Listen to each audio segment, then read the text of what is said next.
It was just a normal evening, until I stepped out of the shower wrapped in nothing but a towel, and suddenly felt hands on my waist, from behind.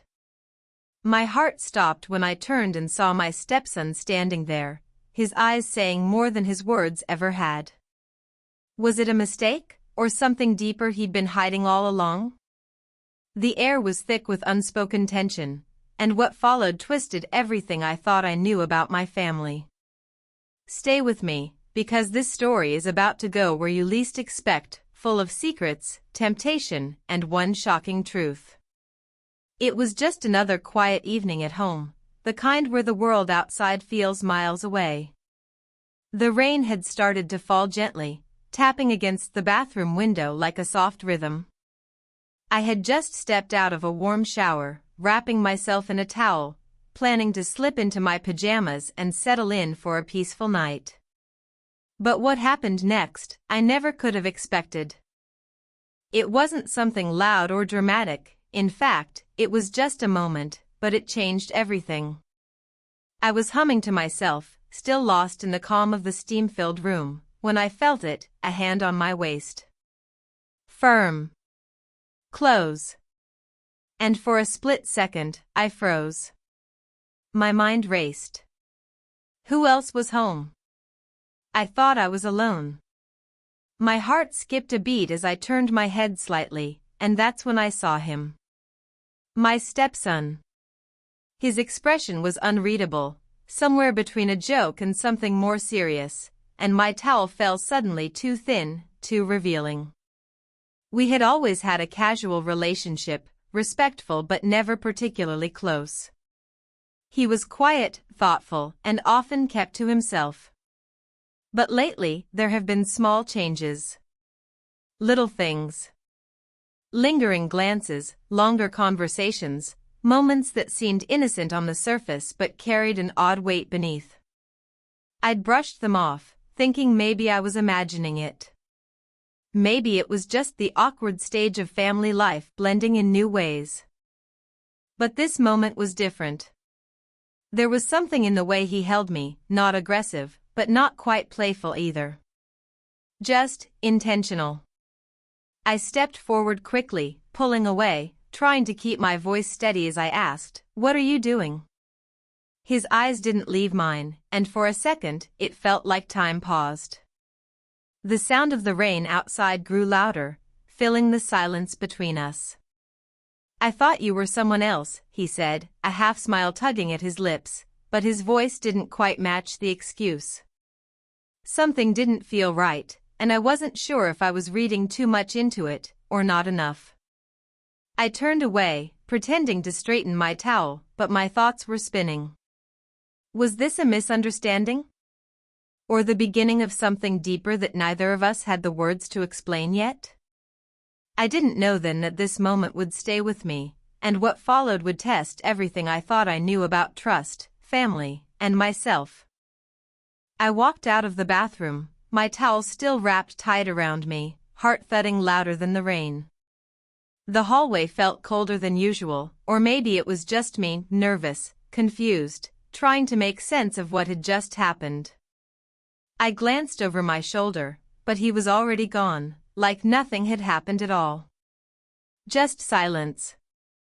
The kind that settles into your bones.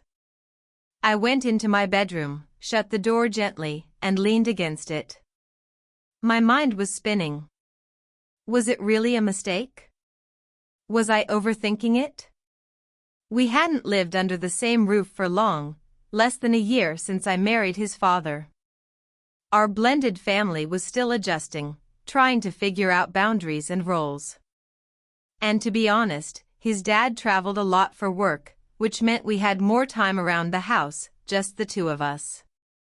He'd always been polite, maybe even a little too charming.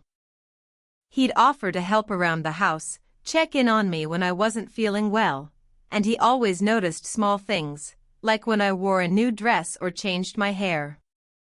At first, I thought it was sweet. Though he was just being kind. But lately, there were moments that felt off. Long stares from across the kitchen. Conversations that lingered too long. And now, this. I threw on some clothes and tried to shake it off, but a strange feeling settled in my chest. Something had shifted. I didn't want to jump to conclusions, but part of me couldn't ignore that flicker of doubt. What if this wasn't the first time he crossed a line, just the first time I noticed? I tried to tell myself it was nothing. But deep down, I knew this wasn't the end of it. Something was coming, and I wasn't ready. The next few days felt strange, like I was walking through a fog. He acted like nothing had happened.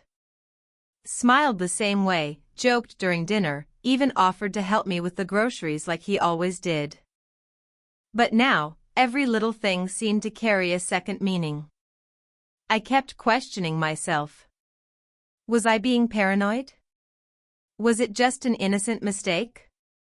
Still, I couldn't shake the memory of his hand on my waist. The way he looked at me. I noticed how careful he was around his father. Around others, really. He was the perfect son, respectful, helpful, even a little distant. But when it was just the two of us, there was a shift. He'd stand a little too close, or brush his hand against mine when it wasn't necessary. It was subtle, just enough to make me doubt myself. And that's what scared me the most. The confusion. One afternoon, while folding laundry, I found one of my scarves in his room.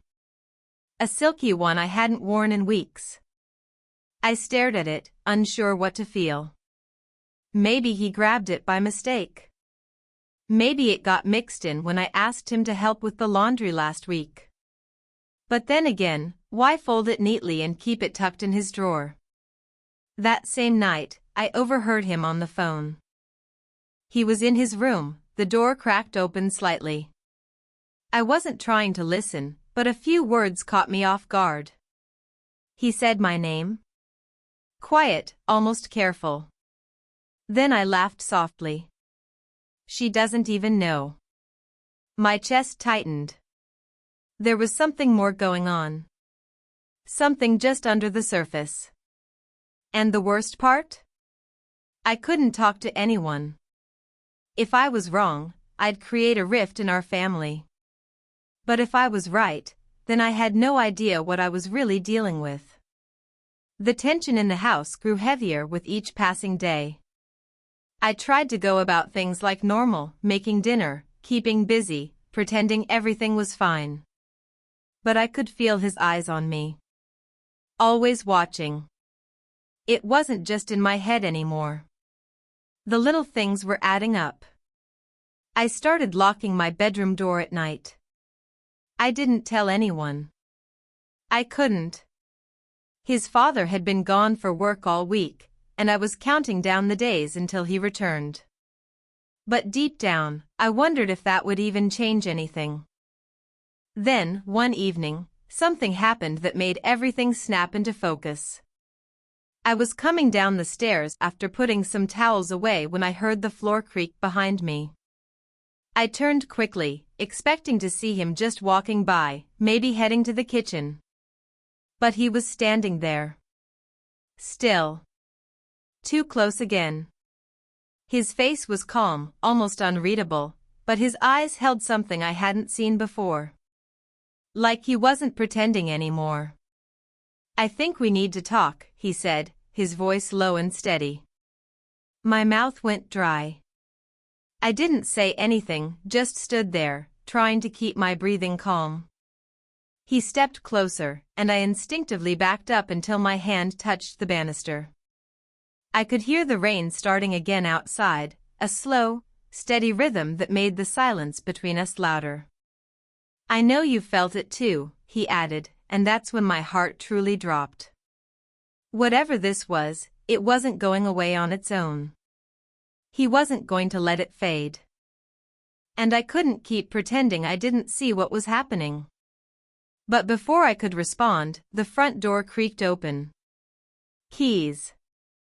Footsteps. His father was home. And just like that, everything shifted again. The sound of the front door opening was like a lifeline. I stepped away from him quickly, trying to steady my breath before his father walked in. My stepson didn't move, didn't flinch, he just smiled slightly, like he already knew how this would play out. A second later, his father's voice called out, cheerful and tired, "Hey, I'm home." I forced a smile and turned toward the hallway. Dinner was quiet that night. Too quiet. His father chatted about his trip, unpacking stories from his work week, while I nodded and stirred my food, barely tasting it. My stepson sat across from me, calm, like nothing had happened just minutes before. But every now and then, I caught him watching me. Like he was waiting to see what I'd do. Or maybe daring me to say something. Just when I thought the night would finally end, his father mentioned something strange. "By the way," he said, reaching for a napkin, "I got a call from the school yesterday. They said someone's been accessing their staff portal from our IP address. Late at night." I looked up, confused. "What do you mean?" "They think someone's been logging into private files, student records, even teacher emails. From here." He shook his head, clearly concerned. "They asked if anyone at home might have had a reason to do that." My eyes shifted slowly to my stepson. He kept eating, not reacting, but I saw the tension in his jaw. My heart started pounding again. What was he doing with that kind of access? And more importantly, why? That's when it hit me. Maybe this wasn't just about me. Maybe there was something deeper going on. Something that had nothing to do with a towel or a look, something far more serious. And I might already be in the middle of it. That night, after everyone went to bed, I couldn't sleep. I kept playing everything over in my head, the towel incident, the strange behavior, the scarf, and now the school data breach. The pieces didn't fully connect, but I knew something wasn't right. I had to find out more. Quietly, I went downstairs and turned on the family computer. The browsing history had been cleared. Every night for the last 2 weeks. It wasn't normal, and it wasn't something his father would do. I didn't say anything right away. I needed proof. Over the next few days, I kept my distance, kept my eyes open. And then one afternoon, I caught him again, this time in the office, logged in under a fake profile, reading private school emails. I stood in the doorway, phone in hand, recording everything. He froze when he saw me. For a second, I saw a flicker of panic, then frustration. The game was over. When I showed his father the video, he was devastated. At first, he didn't want to believe it. No one ever wants to see the worst in someone they love. But the truth was there, right in front of him. The towel moment, I explained, had been real, but it was just the beginning. His behavior had crossed lines, both with me and now with the school. We didn't know what he was planning, or what he was looking for, but it wasn't just curiosity. It felt calculated. The next few weeks were tough. He was confronted, and after a lot of denial and anger, he finally admitted to accessing files to spy on certain teachers and classmates. He'd felt ignored, overlooked. The attention he gave me? That was his way of taking control of something. Of someone. We got him the help he needed, and his father and I took time to rebuild trust, between us and within our home. It wasn't easy, but it was necessary. Looking back, I realized that small moments can reveal much deeper problems.